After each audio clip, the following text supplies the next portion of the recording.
Western રેલવેના Vadodara division દ્વારા railway station પર મુસાફરોની સુવિધા અને સુલભતા વધારવા માટે એક આવકારદાયક પહેલ કરવામાં આવી છે. સ્ટેશન પરિસરમાં મુસાફરોની સરળ અવરજવર માટે આર્કોન સારથી નામની ઓળખાતી નવી બેટરી ઓપરેટેડ કાર્ડ બીઓસી સેવાઓનો ભવ્ય પ્રારંભ કરવામાં આવ્યો છે. વડોદરાના સાંસદ હેમાંગ જોશીના હસ્તે આ સેવાનો શુભારંભ કરાયો. આર્કોન કંપનીના સ્થાપક અનુપમા ગુપ્તા અને ઋષિતા ગુપ્તાના સહયોગથી શરૂ કરાયેલી આ સેવા ભારતની સૌ પ્રથમ ઇલેક્ટ્રિકલ બેઝડ પેસેન્જર પિકઅપ અને ડ્રોપ સર્વિસ છે. આ અનોખી પહેલ હેઠળ સ્ટેશન પર 6 આધુનિક બેટરી સંચાલિત ગાડીઓ તૈનાત કરવામાં આવી છે. આ ગાડીઓની ખાસિયત એ છે કે તે પ્લેટફોર્મ નંબર 1 થી 6 સુધીના તમામ વિસ્તારોમાં કનેક્ટિવિટી પ્રદાન કરશે, જેથી મુસાફરોને એક પ્લેટફોર્મ પરથી બીજા પ્લેટફોર્મ પર જવામાં કોઈ મુશ્કેલી ન પડે. તે માટે આ સેવાનો મુખ્ય ઉદ્દેશ્ય વરિષ્ઠ નાગરિકો, દિવ્યાંગજનો, સગર્ભા સ્ત્રીઓ અને તબીબી રીતે અસ્વસ્થ મુસાફરોને પ્લેટફોર્મ પર અવરજવર માટે મદદ કરવાનો છે.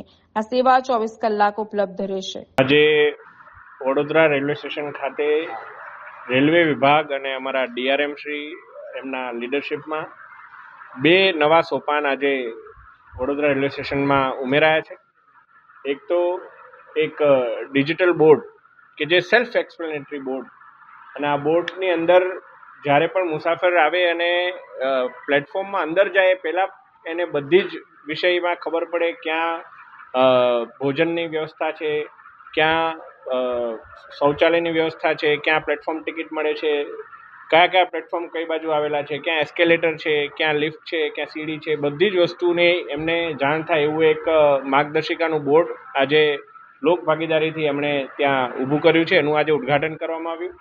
અને બીજું અને અત્યંત સંવેદનશીલ જે પ્રોજેક્ટ છે કે જે પ્રોજેક્ટ સારથી, આર્કોન સારથી નામક આ સમગ્ર દિવ્યાંગો માટે બનાવવામાં આવેલો આ પ્રોજેક્ટ કે જેની અંદર ઇલેક્ટ્રિક જે કાર્ડ છે એની અંદર એક દિવ્યાંગ વ્યક્તિ, વૃદ્ધ વ્યક્તિ પોતે બેસી અને એની અંદર જ્યારે એમને પ્લેટફોર્મની અંદર એક જગ્યાથી બીજી જગ્યાએ જવા માટે જ્યારે અગવડ પડતી હોય ત્યારે આ પ્રકારની સુવિધાથી ખૂબ સારી એમને મદદરૂપ થશે.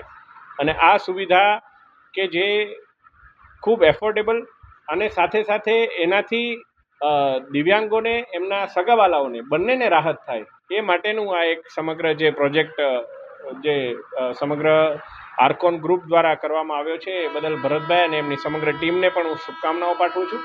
અને આ બંને પ્રોજેક્ટ કે જે વડોદરા આપણું રેલવે સ્ટેશન એવું છે કે જેની અંદર એક પછી એક first time in the country એવા ઘણા બધા પ્રોજેક્ટ્સ ઉમેરાતા જાય છે.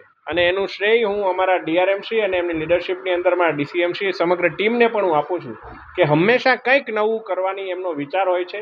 અને નવું કરવા સાથે સાથે જે અહીંના સ્ટેક હોલ્ડર્સ છે એ લોકોને પણ કોઈ નુકસાન ના થાય, એમના હિતોને પણ કોઈ વાંધો ના આવે, એનું પણ તેઓ ધ્યાન રાખી રહ્યા છે. એ માટે પણ હું એમને शुभकामनाओं पाठवूं છું. नमस्कार। आज माननीय सांसद श्री से हमने 2 अच्छे लोकार्पण कराए हैं। सर्वप्रथम बड़ौदा स्टेशन की एंट्री पे ही एक अच्छा डिजिटल बोर्ड स्थापित किया गया है, तो जो भी पैसेंजर आएगा जहां एंट्री पॉइंट है वहीं पे बड़े ही सुगम तरीके से उसको हर फैसिलिटी वहां पे एक ही दर्शन में आ जाएगी नंबर से, कि जहाँ पे आरपीएफ कहाँ है, टिकट बुकिंग विंडो कहाँ है, एस्केलेटर कहाँ है, फुटओवर ब्रिज कहाँ है, किस प्लेटफॉर्म से किस प्लेटफॉर्म में कैसे जा सकते हैं, साथ ही उसकी खाने की सुविधाएं कहाँ हैं, शौचालय की सुविधाएं कहाँ हैं, वो सारी एक जगह समझ में आएगी, तो यात्रियों को कोई भी कन्फ्यूजन नहीं रहेगा, इजीली एक्सेसिबल हो जाएगा। साथ ही एक बड़ा ही महत्वपूर्ण उपक्रम हमने जो है पहली बार यहाँ बड़ौदा में शुरू कराया है। ये छोटी साइज़ की इलेक्ट्रिकल व्हीकल जो है, इलेक्ट्रिकल कार्ड हमने प्रोवाइड की गई है। बड़े साइज़ की इलेक्ट्रिकल कार्ड पिछले साल ही माननीय सांसद श्री ने इस स्टेशन को दिलाई थी, और इस साल ये जो छोटी वाली कार्ड है वो स्पेशली डिज़ाइन करा के दी गई है।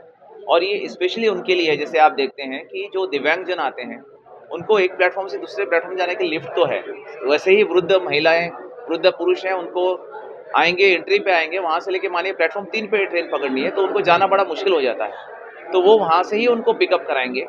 हम उनको वहाँ से पिकअप करके लिफ्ट से, ये छोटी साइज़ की जो कार्ट है लिफ्ट में जाएगी, लिफ्ट से प्लेटफॉर्म 3 पे जाएगी और उनको ट्रेन तक बिठा देंगे। ये बड़ी महत्वपूर्ण फैसिलिटी है, और ये फैसिलिटी बहुत सोच समझ के और किसी भी पार्टी को कोई इफेक्ट नहीं होगा, कोई नुकसान नहीं होगा, उस तरीके से कराई गई है। धन्यवाद।